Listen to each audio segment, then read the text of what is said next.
It began with a missing woman. 28-year-old Renia Lewis vanished without a trace, leaving friends and family desperate for answers. Days turned into weeks, and whispers began to spread. Something was wrong. Renia didn't just disappear. Someone knew what happened. The trail led investigators to a cluttered house in Vallejo. From the outside, it looked neglected, windows dark, weeds overgrown, the air heavy with the scent of mildew. But when police entered, they found more than disrepair. The rooms were suffocating, filled floor to ceiling with boxes, trash, and broken furniture. A hoarder's den, chaotic, oppressive. But inside this suffocating maze of clutter, there was a secret. A false wall. A hidden crawlspace. And in that crawlspace, wedged inside an attic that had been deliberately concealed, lay the answer to Renia's disappearance. When officers finally broke through, the air turned colder. What they uncovered was horrifying. The dismembered remains of Renia Lewis. Her life cut short, her body desecrated, hidden in silence. And who was the man accused of this unthinkable act? Not a stranger passing through town. Not a faceless killer from the shadows.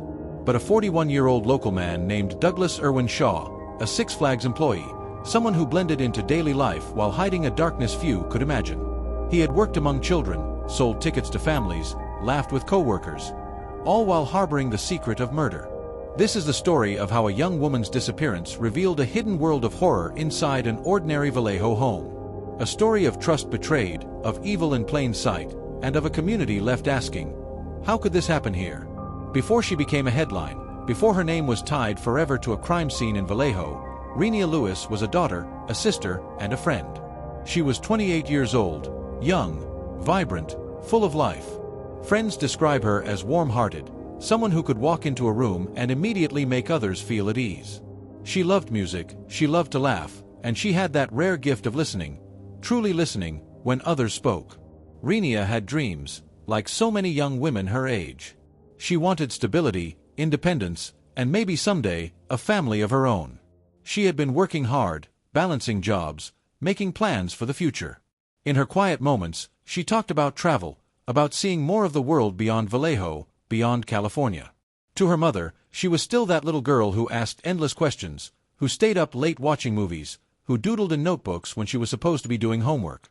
To her friends, she was the one who always answered late-night calls, who showed up when life fell apart. She was reliable. She was steady. She was loved. But like many young adults, Renia's life wasn't perfect. She had faced challenges, financial struggles, tough relationships, the uncertainty of carving her own path. Yet, despite it all, she pressed forward.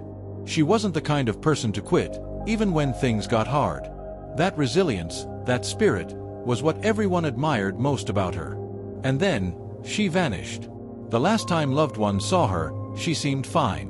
Normal. No one could have guessed she was walking into danger. When she didn't return calls, when days passed without a word, her family's worry grew into fear. Renia wasn't the type to disappear. She wasn't reckless. Something was wrong. Friends began retracing her steps. Family pleaded for answers. Flyers went up. Social media posts spread. People hoped she'd walk through the door again, tired but safe. But deep down, there was dread. Vallejo police opened a missing persons investigation. At first, there was little to go on. Renia didn't have enemies. She wasn't involved in crime. She wasn't reckless with dangerous people. Her disappearance made no sense. But behind that confusion, behind that growing fear, there was one man who already knew exactly where she was. Douglas Irwin Shaw. To the outside world, Shaw was just another Vallejo local. A man with a steady job. A man who blended into the crowd. But Shaw was hiding something monstrous, something Renia would tragically discover too late. Her loved ones searched. The community waited. And while they prayed for her safe return, Renia's body lay hidden inside a hoarder house just miles away, behind a false wall that concealed the truth. Douglas Irwin Shaw was 41 years old. To most, he was forgettable, an unremarkable face in a crowd. He worked at Six Flags Discovery Kingdom in Vallejo, a job that connected him to families, children, and tourists who came for roller coasters and shows. To the casual eye, Shaw was harmless. A quiet man, polite enough, who clocked in, did his shift, and went home. But behind that thin mask of normalcy was a much darker picture. Neighbors knew Shaw as strange, even unsettling. His house stood out on the block, not for its beauty, but for its decay. Windows were blocked, curtains always drawn. The yard was overgrown, trash piled up. People whispered that he kept to himself too much, that something about him just felt off. Inside, the reality was far worse than anyone imagined. Shaw lived in conditions most would call unbearable. His home was a maze of hoarded junk, rotting food, boxes stacked to the ceiling, discarded furniture, broken appliances. A suffocating labyrinth that only grew darker the deeper you went. But the clutter wasn't the only thing he was hiding. Within those walls, Shaw had created spaces not meant to be found. Hidden compartments, crawlspaces, and finally, that concealed attic where Renia's remains were discovered. The house itself became a reflection of his mind, disordered, secretive, dangerous. Who was Douglas Shaw, really?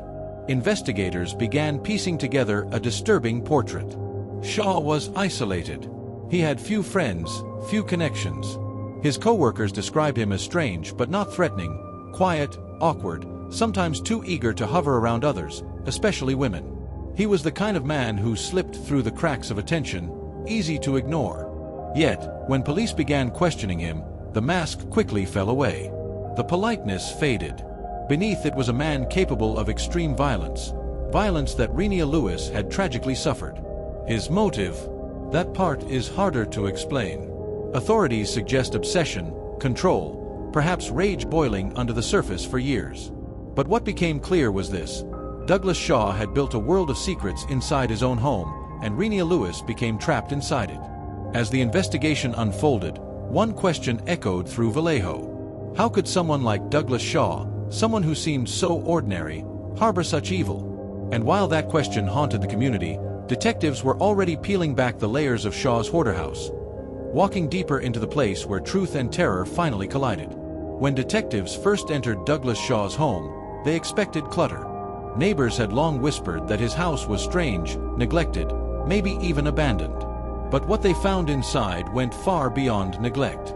The moment the door opened, officers were hit with a stench, a thick, choking mix of rot, mildew, and decay. The air was heavy, stale, almost unbreathable. Every room was stuffed from floor to ceiling. Mountains of boxes. Broken furniture stacked on top of each other. Old newspapers, clothing, rotting food. A hoarder's den, where every step forward meant squeezing through narrow paths carved into piles of junk. It wasn't just the smell or the filth. It was the silence. A silence so heavy that even the crunch of debris under their boots seemed too loud. It felt less like a home and more like a tomb. But detectives pressed on, searching every corner. They had come looking for answers about Renia Lewis, and this house felt like it was keeping secrets. Then, one officer noticed something odd. A wall didn't line up the way it should have. Behind a barricade of boxes and furniture, there was a section that didn't look quite right, like someone had tried to build it quickly, to hide something. They moved the junk aside. The smell grew stronger. And as they knocked against the wall, the hollow echo confirmed their suspicion. This wasn't a wall at all. It was a false partition. Tools came out. Wood splintered.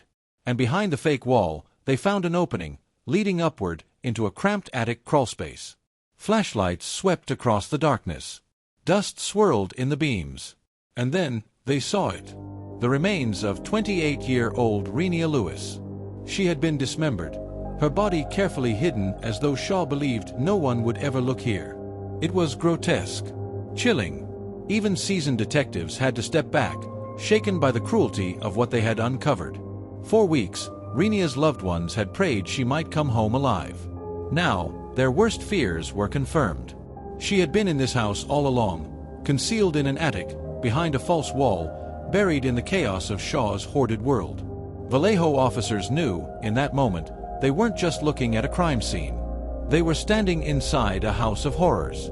To truly understand the horror of what happened to Renia Lewis, detectives had to retrace her final steps. Piece by piece, they began to build a timeline. The last confirmed sighting of Renia was ordinary, almost forgettable. She was seen walking near a local shopping area in Vallejo. A familiar face in the crowd, moving about her day.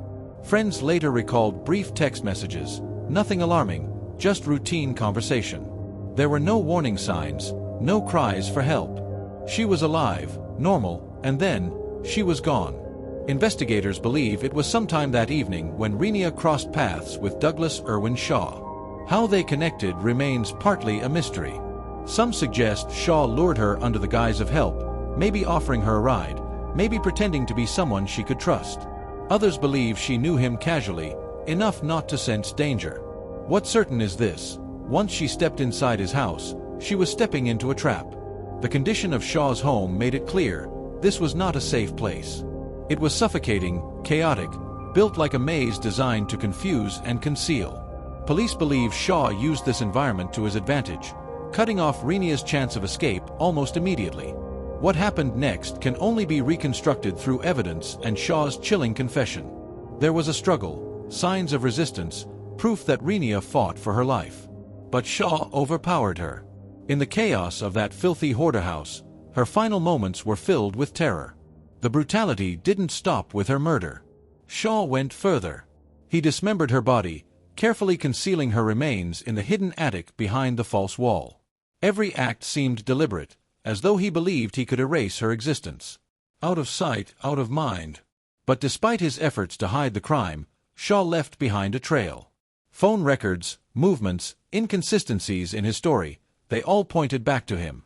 As investigators dug deeper, they realized Renia had likely been killed within hours of her disappearance.